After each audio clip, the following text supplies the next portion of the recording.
I'm pretty sure my husband secretly fathered all of his best friend's kids, and now their eldest son is trying to date our daughter, and it's driving me insane because they could be siblings, and if I'm right, our entire family is screwed. This began as a dark intrusive thought that I could never shake off, and over the years it has bloomed into a poison flower that infects my entire psyche. I'm a 42-year-old woman. My husband Luke is 43, and so is Amy. I met Luke in college, but he's known Amy since they were about 7 years old. They did everything together and understood each other implicitly. They were best friends.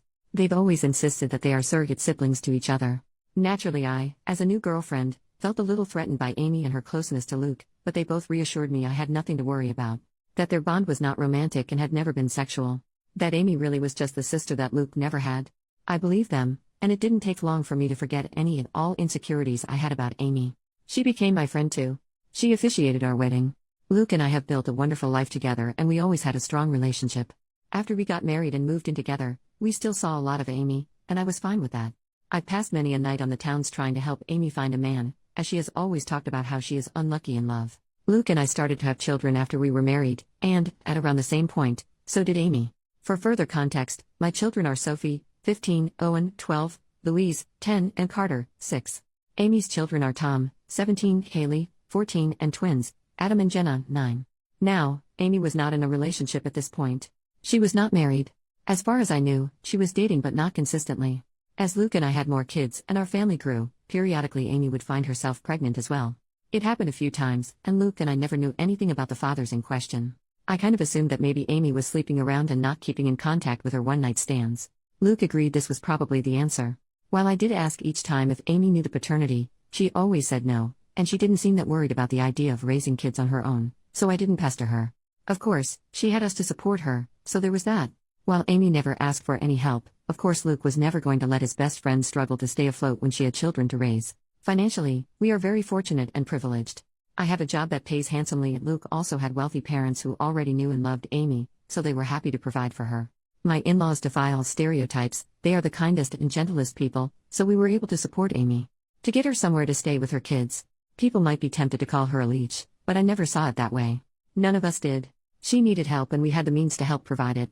I also know people are going to criticize her for her lack of responsibility and question why she never used more reliable birth control.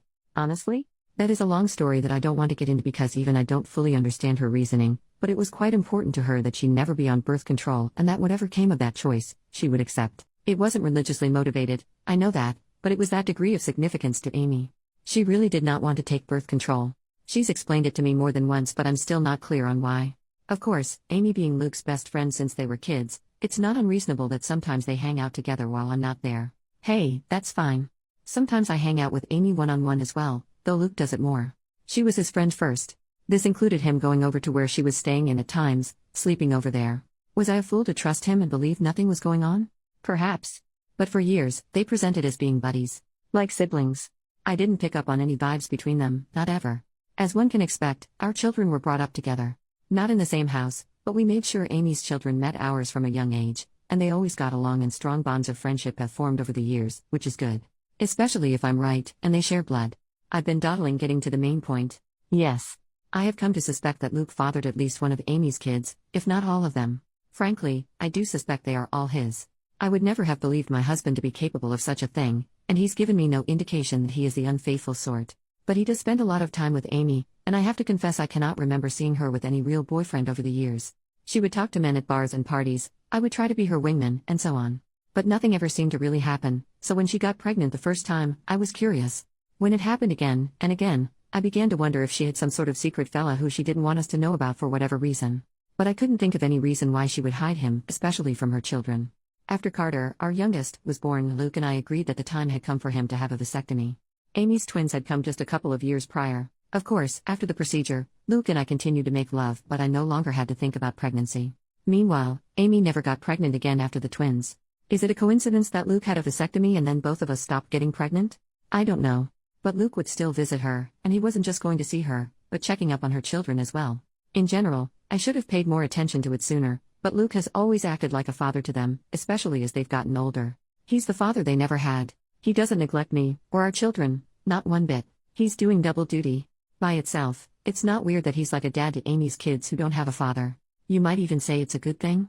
But when you put it together with a bunch of other small issues, it starts to look suspicious. There is appearance as well. I won't go into specifics of hair color, eye color, or unique physical traits, because I'd rather limit the identifying factors of the people involved and keep this whole thing as vague as possible. But suffice it to say, Amy's children, they certainly look like they could be Luke's. Kaylee has a very unusual allergy that Luke also has. The twins look very much like him, Adam in particular. The older Tom has gotten, the more of Luke I can see in his face and personality. While their race doesn't matter, the reality is that Luke is a different race than Amy, and Amy's children look pretty biracial. I could easily believe their father is the same race as Luke. Doesn't mean Luke has to be the father, but it sure seems like it. I have never voiced my anxieties to either Amy or Luke. I don't want to be the bad guy and, guilty or innocent, I already know they would flatly deny my accusations and be hurt by them. Imagine if that drama reached the ears of my kids, or Amy's kids. Either way, Luke continues to spend time with Amy and her children, just as her children spend time with mine. I have hinted to Luke that I feel needy for more attention and wish he wouldn't give as much to Amy. But he either missed my cues or pretended that he missed them. I don't want to push this idea that he's favoring her, because it's not even really true. He's never neglected me for her. I can't shake the feeling that Luke and Amy have been intimate before, likely numerous times. So as far as I know, Amy never really wanted to be a mother either. She wasn't opposed to it, and when each of her children came into the world she instantly fell in love with them, but motherhood was never really a major part of her life plan or identity. In the grand scheme of things, when we would talk about the future, she would sometimes mention a husband and children, but it never seemed like something she had her heart particularly set on. So I don't think this is a case of Luke just giving Amy children. I doubt that was the motive for the infidelity. That would have been a side effect. I've been letting this go and turning a blind eye for years. It was a dark thought in the back of my mind after Kaylee's allergy was discovered, but I dismissed it. Got worse after the twins were born. I dismissed it. Then, when Amy stopped having babies, I wanted to feel reassured by that. But Luke had gotten a vasectomy, so if anything, that made my anxiety much worse. There have been nights that I wished the twins were younger, that they had come along after Luke's procedure. It's been twisting me into knots for a long time, but I don't want to be the one who rips our family apart, especially since, technically, I could be very wrong. Except now I'm very afraid, because in the last few months we've had a new development in our kids' social circle. Tom, Amy's eldest kid, asked Sophie out. Sophie, my eldest. She's really blossomed over these last few years and become quite the outspoken beauty, so I'm not shocked to see she's getting male attention, but Tom asking her out had me thrown. Sophie said no, but only because I'm quite protective when it comes to her exploring dating, and she knew she'd have to ask me first. I could tell she was flattered and intrigued by his interest and wanted to say yes. She approached me to talk to me about it. Bless my girl, she did everything right. I think she expected I would see things her way and agree that she could date Tom. Much to her surprise, I very firmly said no, and that caused a bit of conflict. She didn't even want to date him that badly, she just couldn't understand why she wasn't allowed to. And I couldn't explain it to her. All I could come up with was he's too old for you, which he is, but it's not really about that. When Amy and Luke heard, I was so very curious to see what their reactions would be. If either of them had agreed with Sophie and tried to convince me that the two of them should be allowed to date, I think I would have been relieved and taken that as proof that I was wrong about something going on between them. Wrong about who fathered Amy's children. But the ambiguity continued. They took my side. Both of them put their foot down, though not as fiercely as I did. Luke agreed with me, but he also worried that trying to forbid such a romance would only make Sophie want it more. He's probably right about that. Amy seemed more apathetic to the idea. She didn't want Tom to date Sophie either, and she backed me up, but I don't know, she just wasn't taking it as seriously. She seemed to think it was a fleeting crush. Well, it wasn't. In the months following those conversations, Tom would spend more and more time with Sophie. They would be alone, or with other friends, any time they possibly could. It's become clear that Tom is pretty crazy about Sophie and wants to be with her. And he definitely wants to be physical. I've been watching them like a hawk and noticed his eyes wandering many times, and while I'm doing everything I can to kill this budding romance in the crib, I also am feeling somewhat powerless. Sophie hasn't outwardly defied me, she's still just hanging out with Tom as friends. So forcing them to stop spending time together would be unreasonable, and probably encourage more sneaking around. But I'm so afraid that they're already doing that. My nightmare is that they're secretly dating, and doing God knows what when no one is looking. I've observed Tom being rather handsy with Sophie, and she presents no objection whatsoever, and I just don't know what to say. I have considered trying to convince Sophie that Tom is like her brother, but if she doesn't see him that way, I don't really have the power to rewrite their emotional dynamic or the history of their friendship. I always saw Amy and her children as being like family, but my kids might see Amy's kids more as best friends. The problem is, of course, that if my husband has indeed been carrying on an affair over the years and I'm right about the paternity of Amy's children, then Tom and Sophie cannot be anything more than friends under any circumstances, end of discussion. It can never happen. I feel powerless to stop it though. Luke has apparently talked to Tom about this, as has Amy, but he is unrelenting and he won't give up on Sophie. I think she enjoys that attention and devotion. Tom has also confronted me and asked why I'm so against this when I know him very well, and I know he would be good to Sophie. I didn't know what to say other than to fall back on her being too young for him. But that won't work forever. If, God forbid, they're still attracted to each other in a few years, then they'll probably pursue this, and once they're legal adults, there's nothing I can do about it. Amy and Luke agree with me that Tom cannot date Sophie, but that's all they've really done. They feel just as powerless as me to prevent teen love. It genuinely feels sometimes like they've just given up and will bury their heads in the sand about this. Just do nothing and hope the feelings pass as Tom and Sophie get older. Which, yeah, they're in high school. It's unlikely Tom will be in love with Sophie forever. But my fear is that she'll let him do something intimate with her before that time comes, something neither of them can take back. I am this close to opening a door I cannot close, this close to screaming at Luke that all this wouldn't be happening if he hadn't cheated on me these many years. If he hadn't been all but raising a second family with his surrogate sister behind my back. Now Luke's son wants to screw our daughter, his actual sister, because as far as he knows, she's just his childhood friend. And it's all Luke and Amy's fault for what they've done. If I speak up, everything gets blown to hell. On the off chance that I am wrong, I'm a horrible monster who accused the love of my life, and one of my closest friends of doing something horrible. If I'm right, it still tears our entire structure apart. The family and social unit we've become over the last several years is gone, and everyone will be stressed and upset even if Luke and I don't divorce. If I do nothing, Sophie's eventually going to sleep with Tom and be his girlfriend. And I'm low-key terrified it will happen sooner than later, or worse, that it's already happened under my nose. I hope to hell this relationship fades as they mature, but what if it doesn't? What if they wind up being together for years? What if they marry, want to get pregnant someday? And if I tell Sophie the truth about Amy's kids, then everyone else finds out too, and that's going to ruin so many lives. It would shatter my kids' perception of their father and their Aunt Amy. Luke is Owen's hero. I don't even want to think about how much this would hurt him. And what about Amy's children? They are innocent. They didn't ask for this, they don't control where they came from, and I don't want to hurt them. Admittedly, I'm not happy with Tom at the moment. A week ago I saw him put his hand on Sophie's butt and I wanted to knock his teeth out. But even he doesn't deserve to be burdened by the knowledge that it's his half-sister he's been fantasizing about. It's also messed up and I don't know what to do. I've been looking the other way and letting my husband and his best friend insult me for such a long time now. I thought I could live with it. But this business with Tom and Sophie has me going mad. Update 3 days later. First of all, wow. I did not expect my post to get as much traction as it did. I was half worried that someone in my family or social circle might find it, especially when someone alerted me that the post had been shared to Facebook. But, as far as I can tell, no one in my family has seen it. I want to thank all of the kind commenters who wished me well. To those who were more frustrated with my indecision, I get it. But I was operating with an uncertain situation and the stakes were incredibly high. I feel like no matter what choice I made, something could and likely would go wrong. I've spent the last 5 years imagining different scenarios based on different ways I could go about this if I ever decided to act on it. To everyone who is clamoring for an update, I have one for you. I previously said that I was going to do a secret DNA test, that I had decided on that course of action. In the end, I couldn't go through with it, and now I am regretting that, because the window to do so has essentially closed. I just felt like it would be out of line for me to do that to another person's child behind their back. Ethically, it was dicey. I've since consulted with my lawyer as many commenters suggested, and she advised me against doing so, because no matter what the results were, it would make me look bad in a potential divorce proceeding. But I really wish I had done it anyway, and just not told anyone. Because I really, badly need to know, and I still don't know for sure. Likewise, I wanted to tell Sophie in confidence, but the more I thought about it, even that seemed over the line. Like I had no right to plant such ideas in her mind about her father without even talking to him first. So, what I ended up doing was confronting Luke and Amy. Many comments suggested this as well. I finally told both of them that we needed to have a serious talk. It felt counterproductive to approach just one of them, because I figured they would tell the other about what happened in their own words before I could prepare my own. I wanted them both to hear what I had to say. Once all the kids were at school, I laid down all of my suspicions and the reasons.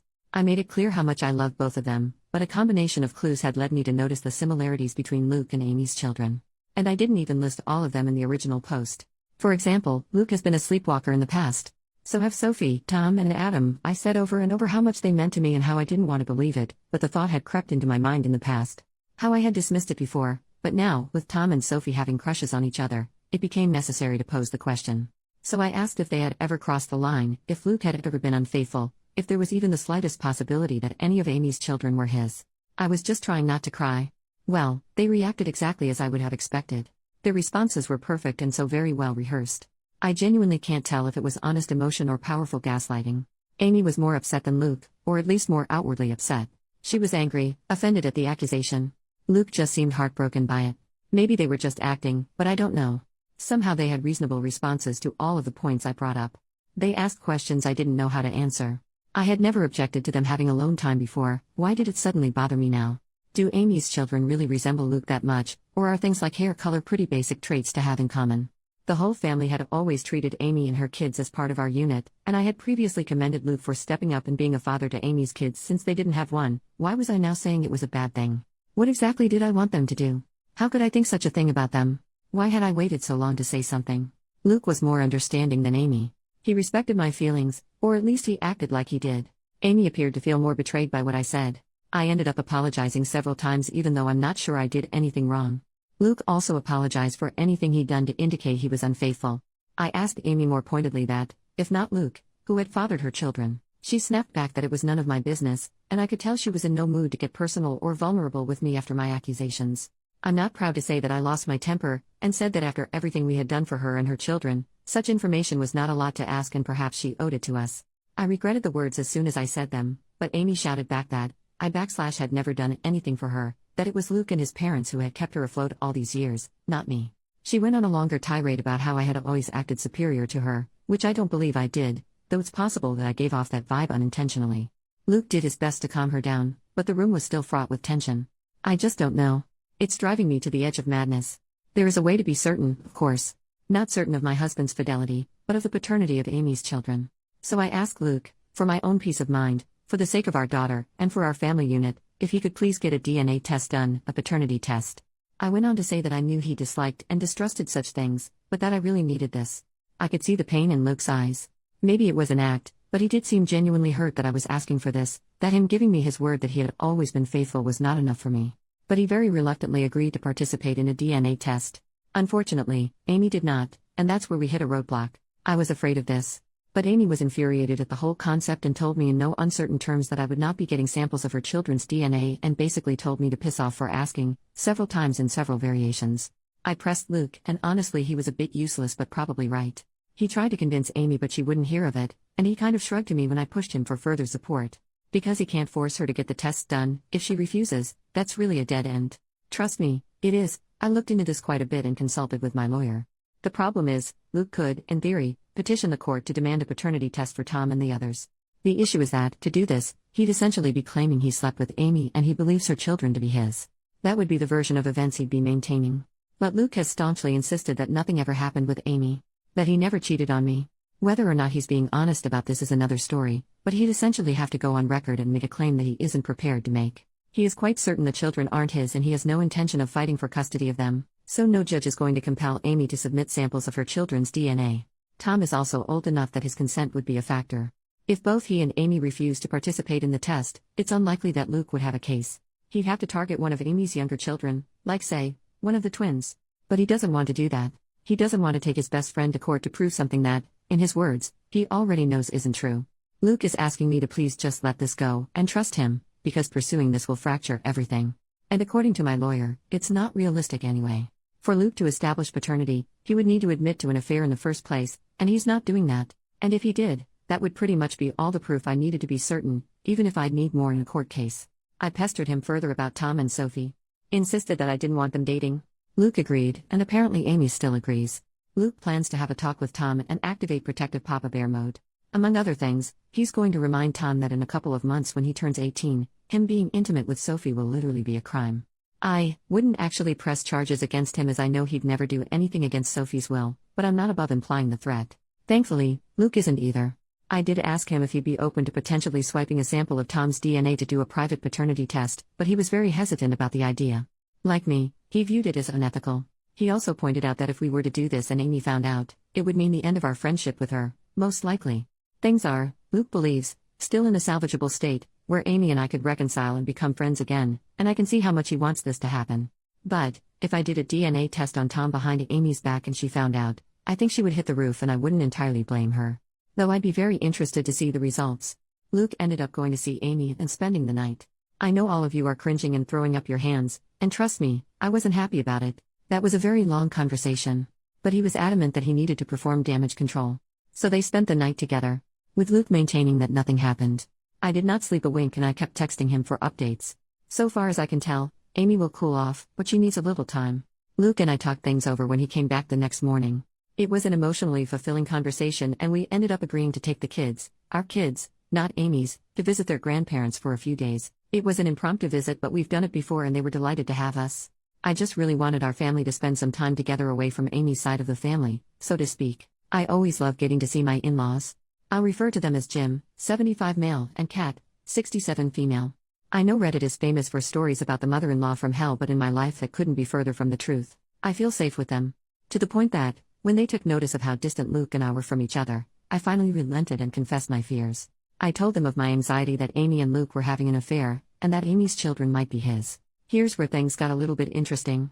When I told them what I was feeling, Kat just gave Jim this pointed look, and did a big, dramatic sigh.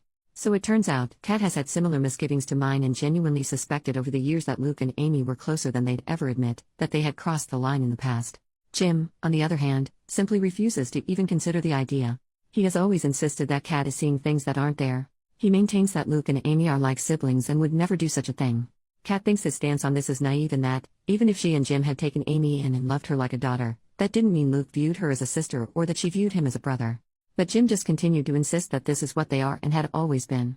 I could tell that he and Kat have already had this conversation before, and they kept going in circles, with Kat getting exasperated. She pointed out that, surrogate siblings or not, Luke and Amy were not actually brother and sister, so nothing was stopping them from being physical together if they felt a mutual attraction.